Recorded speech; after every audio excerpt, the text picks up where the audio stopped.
Hi everyone and welcome to my channel. If you're new here, I'm Sveta and I talk about the everyday aesthetics lifestyle concept here. I've recently shot my small studio apartment tour and this is the most popular video on the channel so far.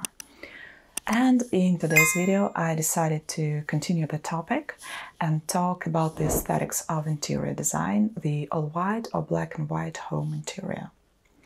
So, whether you already have an all-white apartment or you're currently styling your space to have an all-white aesthetic, you probably have one essential question in mind.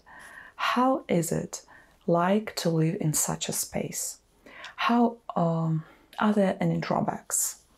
Is it worth having an all-white space, and what are things to consider before going for a white home interior?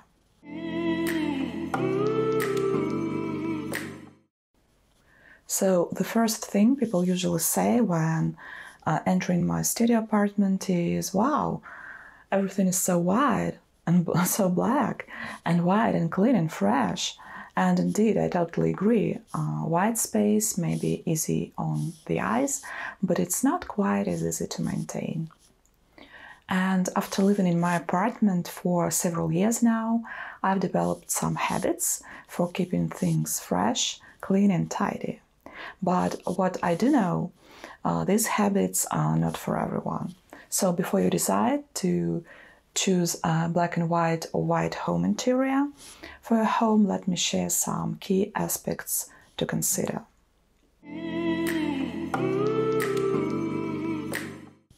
Let's start with the wall's color. If you love that minimalist, Scandinavian or Parisian vibe, you may dream of having white walls. And indeed, they look so pretty both on site and on Pinterest or Instagram. But what are the drawbacks? First, you can accidentally get your white walls stained, or the paint can peel off. And the dust is quite visible on white surfaces. So if you are not ready to maintain the white walls, you might want to consider other options like gray, green or beige tones. But if you are ready to maintain white walls, my tips may be helpful. First, what I did before painting my walls white, I looked for different brands and color types and finally chose the washable paint. It means I can simply wash it with a damp cloth to remove minor stains and dirt.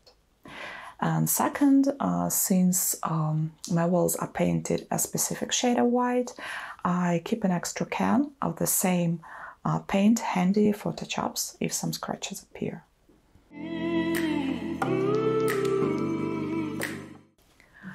So when I first got my apartment, I was sure I would paint my floors either white or black.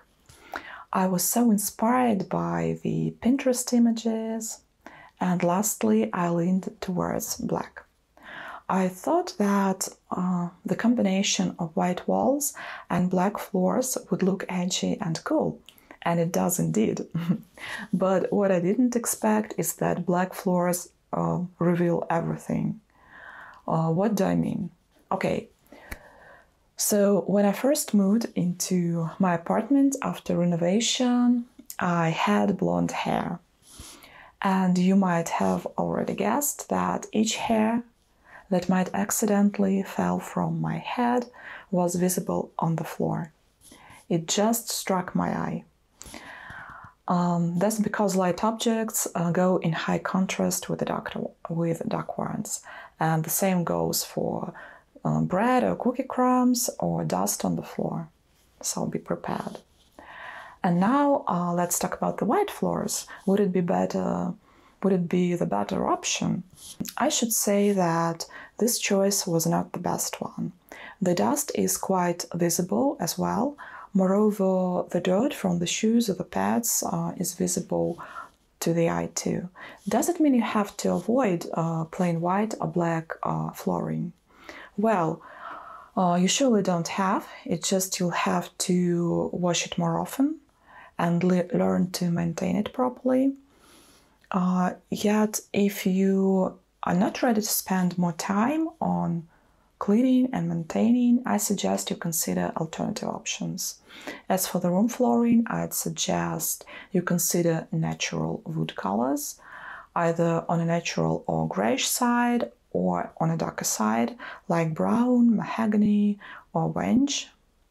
As for the bathroom floor, I'd opt for either black and white tiles, granite, or any other pattern types of tiles. The reason is the dust and dirt, they are less visible and they don't strike the eye so much if the surface is multicolored. The last thing I'd like to talk about today is upholstered furniture. So I've opted for a green sofa, a soft covered fabric with a velvety feel.